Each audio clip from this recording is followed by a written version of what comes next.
Oui, shalom, shalom, bien-aimés dans le Seigneur, peuple de Dieu. Je vous bénis au nom puissant de notre Seigneur Jésus-Christ.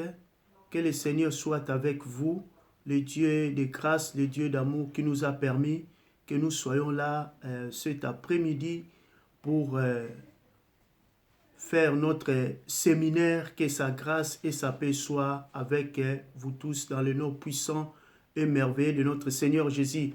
Avant toute chose, nous allons prier le Seigneur, le Dieu d'amour, le Dieu de grâce. Il est puissant, il est merveilleux. Nous allons prier. Père, nous te bénissons, nous te rendons grâce pour ces moments que tu nous as offerts, Seigneur, pour suivre les enseignements, pour suivre ces séminaires pendant une semaine. Viens nous guider, viens nous conduire. Laisse que ton esprit puisse nous diriger au nom puissant et merveilleux de notre Seigneur Jésus-Christ. Nous avons ainsi prié. Amen. Bien-aimés dans le Seigneur, je vous salue encore au nom puissant et merveilleux de, veuillez m'excuser, de notre Seigneur Jésus-Christ. Oui, aujourd'hui nous commençons notre séminaire qui s'intitule « La crainte de Dieu et ses avantages ». Je vous salue chaleureusement, que le Seigneur soit avec nous. C'est votre serviteur, le pasteur Justin Tana, marié,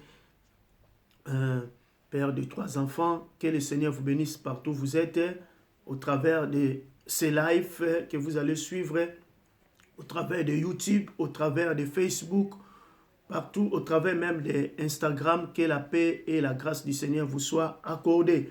Oui, sans plus tarder, j'aimerais qu'ensemble nous puissions lire la parole de Dieu, parce que notre séminaire s'intitule « La crainte de Dieu et ses avantages ». Oui, je vais lire sans plus tarder la parole de Dieu. Nous allons lire ensemble dans le livre des Psaumes, chapitre 110, et je vais lire les Psaumes chapitre... Nous allons lire la parole du Seigneur dans le livre des Psaumes chapitre 110, le verset 11e. Je vais lire la parole du Seigneur. Alléluia. Alléluia. Que Dieu soit loué, que Dieu nous bénisse pour ces instants. Nous bénissons le nom de notre Seigneur Jésus-Christ. Oui, nous lisons Psaume chapitre 111, le verset 10e. La Bible nous dit ceci. Je lis dans le Psaume chapitre 111, le verset 10e. La Bible nous dit ceci. La crainte de l'Éternel est le commencement de la sagesse. Tous ceux qui l'observent ont un raisonnement sain. Sa gloire subsiste à jamais. Bien-aimés dans le Seigneur, mon thème s'intitule « La crainte de Dieu et ses avantages », bien-aimés. Oui, là où nous venons de lire, nous voyons très bien, la Bible est claire, il dit « La crainte de l'Éternel est le commencement de la sagesse ». Dans d'autres chapitres, dans d'autres versets, on nous dit la crainte de Dieu, la crainte de l'Éternel. C'est la même chose. Oui, bien-aimés, si nous parcourons toute la Bible, de l'Ancien Testament jusqu'au Nouveau Testament, nous voyons que Dieu nous parle. Et même si nous lisons, même dans Genèse, chapitre 2, le verset 15e jusqu'au verset 17e, je vais lire ça rapidement. Genèse chapitre 2, le verset 15e au verset 17e, nous allons voir ce que la Bible nous dit à travers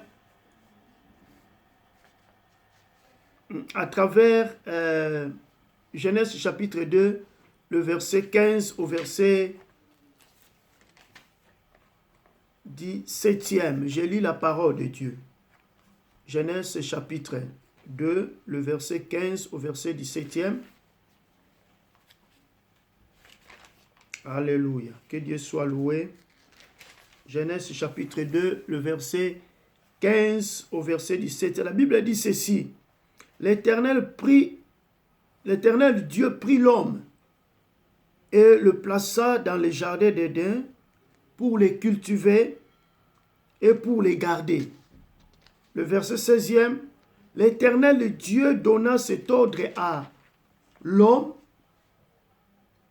tu pourras manger de tous les arbres du jardin, mais tu ne mangeras pas de l'arbre de la connaissance du bien et du mal, car le jour où tu en mangeras, tu mourras certainement. Oui, bien-aimés, ici nous voyons déjà l'ordre que Dieu était en train de communiquer, d'inculquer à l'homme. Quand Dieu a créé l'homme, il n'a pas voulu que l'homme puisse vivre dans le désordre. Il a tout créé. Après, Dieu a créé l'homme et il avait beaucoup de choses à sa disposition. Il y avait des animaux, il y avait la forêt, il y avait beaucoup de richesses que Dieu avait créées et a mis ça à la disposition de l'homme. Mais ces choses ne doivent pas être gouvernées d'une manière désobéissante. Alors voilà, c'est pour cela que Dieu était en train déjà de donner à l'homme cet ordre, ces ordres. Il lui dit, voilà, j'ai créé toutes choses, mais il y a deux arbres spéciaux. Il y a l'arbre de la connaissance du bien et du mal, et puis il y a l'arbre de vie. Et Dieu était clair, comme je l'ai dit souvent, Dieu dans nos vies, il nous laisse le libre arbitrage. C'est à nous de choisir. Mais Dieu était clair, il a bien précisé à l'homme, voilà, il y a deux arbres au milieu du jardin, l'arbre de la connaissance du bien et du mal et l'arbre de vie. Et Dieu avait précisé, il a dit, l'arbre de la connaissance du bien et du mal, il ne faut pas le toucher parce que le jour où vous allez le toucher, vous allez le mourir. Notre Dieu nous aime beaucoup. Et l'homme avait déjà écouté cela. Et par là, nous voyons déjà Dieu était en train de communiquer à l'homme ses pensées, ses ordres, pour que l'homme puisse apprendre déjà à lui craindre, à lui respecter, à lui obéir. Bien aimé, comme je venais de le dire, donc de l'Ancien Testament au Nouveau Testament, nous voyons déjà la crainte de Dieu était déjà là. Donc Dieu commençait déjà à parler à l'homme d'une manière ou d'une autre. Comme la Bible nous déclare que Dieu nous parle tantôt d'une manière, tantôt d'une autre. Et au travers de ce séminaire, je sais que le Seigneur nous parlera, le Seigneur nous instruira parce que le rôle de séminaire, c'est pour nous apprendre, c'est pour être enseigné, c'est pour la croissance de notre vie chrétienne. Et bien aimé, la crainte de Dieu n'est pas seulement un slogan.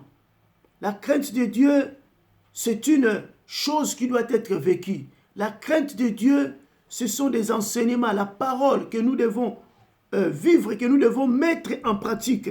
Ce n'est pas seulement la crainte de Dieu de parler seulement, bien aimé, dans le hasard comme dans l'heure, comme seulement une simple parole. La crainte de Dieu, la crainte de l'Éternel, non. C'est une vie que nous devons amener. C'est une vie de chaque jour que nous devons suivre. C'est comme dans notre vie chrétienne. Donc nous avons accepté Jésus-Christ comme Seigneur et Sauveur. Mais ce que Dieu veut dans notre marche, comme nous avons le Seigneur n'est pas encore de retour. Mais ce que Dieu veut de nous, c'est que Dieu nous demande que nous puissions, bien aimés dans le Seigneur, marcher dans la crainte de son nom. Et bien aimés, parce que Dieu veut que chaque jour dans notre vie, nous puissions marcher dans sa parole, nous puissions marcher selon sa parole. Dieu veut chaque jour dans notre vie, chaque jour, à chaque heure, à chaque seconde, chaque mois, chaque année, nous puissions toujours marcher dans la crainte de Dieu.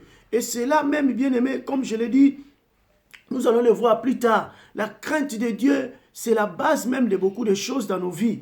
La crainte de Dieu, bien aimé, c'est le secret même de la prospérité. La crainte de Dieu nous amène même beaucoup de choses dans notre vie, la bénédiction. Ça ouvre même beaucoup de portes dans notre vie, bien aimé. La crainte de Dieu, ce n'est pas un thème, c'est-à-dire moins important. La crainte de Dieu, c'est un thème capital.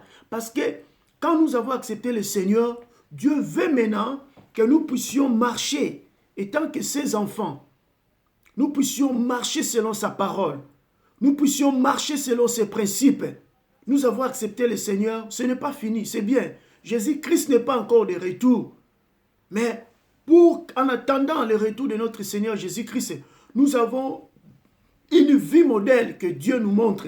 Nous avons une vie meilleure que Dieu veut que nous puissions suivre. L'une de cette vie, c'est sa crainte. Donc, je dis, la crainte de Dieu ne doit pas seulement être un slogan. La crainte de Dieu doit être une vie vécue, une vie modèle que nous devons vivre, et tant que des chrétiens, et tant que des enfants de Dieu. Oui, aujourd'hui, j'aimerais seulement nous introduire, bien-aimés. Donc, partout où nous sommes, et tant que des enfants de Dieu, Dieu veut que nous puissions vivre, marcher dans sa crainte. Dans ma maison, là où je suis, je dois avoir toujours la crainte de Dieu. Dans le milieu professionnel au travail, je dois toujours avoir la crainte de Dieu. Oui, à l'école, oui, je ne sais pas, quand tu voyages, partout où tu es, tu dois avoir toujours la crainte de Dieu. Je ne peux pas seulement dire, j'aurai seulement la crainte de Dieu quand je suis à l'église, quand je pars à l'église, là où je suis, non, j'ai la crainte de Dieu. Non, la crainte de Dieu, je dois l'en avoir dans toute ma vie. Je dois vivre la crainte de Dieu partout où je suis, dans ma maison. Quand je suis là, je marche toujours la crainte de Dieu partout dans mon quartier, dans mon travail, partout, dans le milieu professionnel, à l'école, là où je travaille, si je voyage, partout où je suis. Partout où je suis, je dois savoir que Dieu me voit partout où je marche, tout ce que je fais, je dois avoir sa crainte dans ma vie bien-aimée. Aujourd'hui, comme je venais de le dire, je fais seulement l'introduction sur la crainte de Dieu. Vraiment, c'est un thème très capital dans nos vies chrétiennes. Et tant que les enfants de Dieu, nous allons voir qu'est-ce qu'est la crainte de Dieu, bien-aimé. Nous allons voir quel est le but de la crainte de Dieu en nous.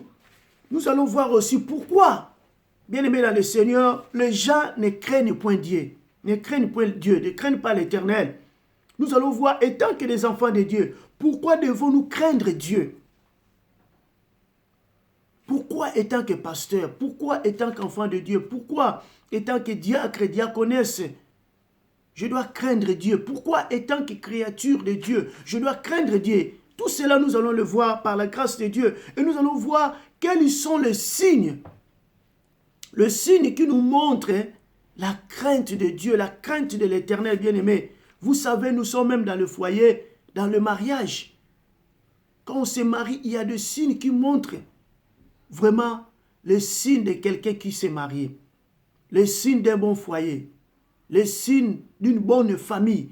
Et dans la crainte de Dieu, comme je l'ai dit, la personne ne doit pas seulement dire la crainte de Dieu comme un slogan. Il faut que nous puissions vivre les signes. Et nous allons voir quels sont les signes qui montrent que celui-là ou celle-là a la crainte de Dieu, a la crainte de l'Éternel. Et nous allons voir aussi dans la Bible quels sont les gens dans l'Ancien Testament et dans le Nouveau Testament. Quels sont les gens qui ont marché dans la crainte de Dieu. Et je sais aussi, la Bible nous montre, il y a aussi des gens qui ont commencé dans la crainte de Dieu et qui se sont finis maintenant dans la désobéissance, dans le manque de respect envers notre Seigneur. Nous allons voir tout ça. Pourquoi? Et, bien-aimés, pour terminer, nous allons voir aussi quels sont, là où j'avais dit, quels sont les avantages de la crainte de Dieu. Bien-aimés, quels sont les résultats quand tu crains l'Éternel? Qu'est-ce qu'il faut attendre, bien-aimés? Vraiment, la Bible est merveilleuse. Veuillez suivre ces messages, ces enseignements. Partage-le même, bien-aimés, à des gens parce que il y a des choses qui sont vraiment, il y a des thèmes qui sont vraiment primordiaux dans nos vies. Tu as accepté Christ, c'est bon. Maintenant, c'est que Dieu veut que tu puisses marcher dans sa crainte. Oui, comme l'islamiste dit, la crainte de Dieu est le commencement de la sagesse. Nous allons voir cela. Quand quelqu'un craint Dieu, Dieu lui donne la sagesse. Mais aujourd'hui, je fais qu'introduire, bien-aimé, la Bible nous montre la crainte de l'Éternel, la crainte de Dieu. C'est le commencement, c'est le début. C'est-à-dire, quand quelqu'un craint le Seigneur, Dieu lui donne la sagesse. Nous allons voir ça le plus tard. Mais moi, ce qui m'intéresse ce matin, cet après-midi, là où vous êtes, selon l'ère à laquelle vous vous trouvez, que nous parlons dans ce séminaire pendant une semaine du 15 au 21 février, de lundi à vendredi, de 12h à 13h, et chaque samedi et dimanche, oui, bien-aimés dans le Seigneur, de 11h à 12h. Voilà, c'est pour cela, bien-aimés, veuillez partager à tes frères, à tes cousins, à tes oncles, à tous les serviteurs, à tous les bien-aimés, parce que nous sommes là pour évangéliser, pour enseigner la parole du Seigneur. Parce que Dieu nous a appelés, nous avons accepté Jésus-Christ comme Seigneur et Sauveur dans notre vie. Et maintenant, c'est que Dieu veut en cela, comme Christ n'est pas encore de retour, nous puissions marcher dans notre marche chrétienne. Nous puissions ajouter, nous puissions avoir la crainte de Dieu dans notre vie. Voilà, c'est pour cela que je parle de la crainte de Dieu, la crainte de l'Éternel et ses avantages dans nos vies. Nous allons voir quand nous craignons Dieu, qu'est-ce que Dieu nous réserve, quels sont les résultats, quelles sont les choses qui nous attendent en craignant son nom. Que le Seigneur vous bénisse partout où vous êtes. Nous allons prier pour clôturer ces moments d'introduction de notre séminaire. Père, nous te bénissons pour ces moments d'introduction que nous venons de commencer pour notre séminaire. Bénis mon frère, ma sœur qui a écouté, Seigneur, cette introduction concernant la crainte de l'Éternel et ses avantages. La crainte de Dieu et ses avantages. Seigneur, laisse que ces paroles puissent trouver la place dans nos vies, dans nos cœurs. Comme je l'ai dit, que ce n'est pas seulement un slogan, la crainte de l'Éternel, la crainte de Dieu, mais que ça soit une vie que nous allons vivre au quotidien, partout où nous sommes, dans nos maisons, dans nos églises, dans nos foyers, dans nos milieux professionnels, partout dans les voyages, partout où nous sommes, peu importe les lieux, que nous puissions marcher dans la crainte de ton nom, afin que nous puissions vivre tes avantages, Père éternel, dans notre vie. Béni soit ton nom, au nom de notre Seigneur Jésus-Christ. J'ai ainsi prié. Amen. Amen. Que le Seigneur vous bénisse, bien-aimés dans le Seigneur. Alléluia. Amen.